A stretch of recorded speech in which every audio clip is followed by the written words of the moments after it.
Monday, I got guns implanted on both my arms. Now I can use my video game skills to use these guns during battle. Albert told me that it was time I ditched that t-shirt I always wore, so I did. It felt great. I looked like a total badass. I think I also grew an inch taller because when I stood next to Rebecca, she seemed short. Or was she always short? Anyways, me and Rebecca were assigned another job. This time, Holly was with us on this one. Me and Holly never talked. Not once. Not even at school. Even before she mysteriously disappeared. Back then, she mistook me for Fregley. That's when I realized she wasn't worth the effort.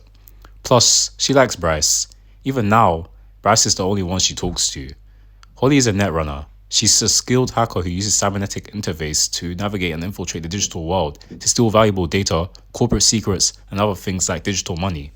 The job for today was to hack into a corporate bank and steal money enough to last for a while. It sounded like child's play, but in order for it to be successful, Holly must succeed in doing the hacking stuff. Me and Rebecca were just Holly's bodyguards.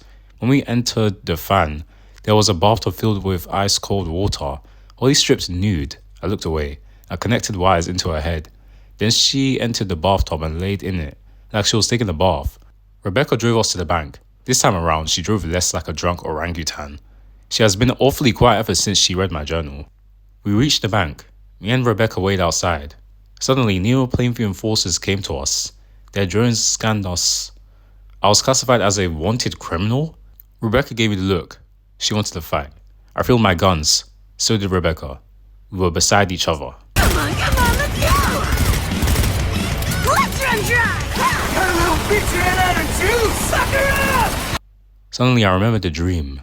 I was fighting neo-Plainview enforcers, and the mysterious figure was Rebecca. Was that dream a vision into my future? After we were done with the enforcers, I felt like my brain was on fire. My nose bled. It felt even worse than usual. Rebecca came just in time with the meds. I was fine, for now. Holly radioed us that the job is done. She's got the cash stored in Safe Haven account. So far, my life has been running on the edge, and I honestly don't know where it will lead me next. Tuesday. Bryce asked me to meet him at the rooftop, and so I did. Bryce said that he and Albert were very proud of me and Rebecca. He then told me about Holly. He told me it was Holly's dream to go to the moon, away from Neo Plainview. That's the reason they've been collecting enough money, so that the whole crew can tag along with her. The crew is like her only family. Her parents had sold her off to Arasaka, and the corpus turned her into a netrunner. That explained why she disappeared from school a while back. Her friends told me that she had moved to Japan. That was 2 years ago. About the same time Dad left us. I asked Bryce why he's telling me all of this. He replied that she may seem angry around me, but she's been through a lot. Heck, everybody in Safe Haven has been through a lot. Fregley lost his mother. Rebecca lost not only her brother, but also a friend. Suddenly, I wanted to do something, and I didn't want to be alone. I called Rebecca and Fregley. We went to the van. I told Fregley to drive us to a place where we can get a drink and a few hours of fun without fearing the Neo Plainview enforcers. Rebecca smiled. Fregley laughed and said, "Oh, Gregory, you should have asked earlier. This is going to be a blast." Wednesday. The only reason I'm able to write now is because I'm alive. For now. I never thought the boogeyman would be real. Until now. It all started when me, Rebecca, and Fregley drove to an old-fashioned bar. Look, I don't like to drink. I just wanted to go someplace away from Safe Haven and be with Rebecca for a moment. I didn't mind the fact that Fregley was there with us. He was busy with the ladies in the bar. I don't know how he's basically Bryce 2.0 with the ladies, but he just does it. Anyways, about Rebecca, she's different. She's caring, cute, and has a daring personality, and I like her. The last person I liked was Holly Hills, but she's in Bryce's arms. I should tell Rebecca how I felt about her, but right when I was about to make my move, this happened. So, Greg, are you, Seeing anyone right now? Without thinking, I said, I'm seeing you. Fregley laughed at me. Before realizing what I just said, she blushed. I said something stupid, didn't I? Neo Plainview enforcers entered the bar, but there was someone else, someone big, like a nightmare monster from my dream.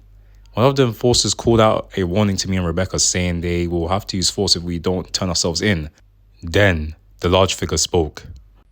Greg Heffley, how's Mom? Mom? Why is he asking about my mom? He then stepped out of the shadows. Mom always used to hold me back. Dork. That line. Dorking figure. Was Roderick. My brother. But that's not possible. He's supposed to be in jail. He's just another criminal. Same as me. And yet, he's here with enforcers by his side. Fregley, he ran towards Roderick. For mommy! For Pilar! Then, Roderick fired a missile at Fregley. The blast knocked me and Rebecca off our feet.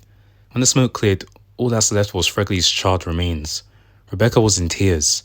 I carried her out and used the Sandeverstein to escape. But Roderick was right behind me. Even he had a Sandeverstein. He shot a missile at us. He clearly wanted us dead. We were supposed to die, but I was able to hide behind a boulder just in time for the missile to explode. After I heard Roderick say, "You can't hide forever, Greg," I felt tears running down my cheeks. Rebecca was in tears too. She hugged me. I held her tightly. First Rowley, then Mom, now Fregley.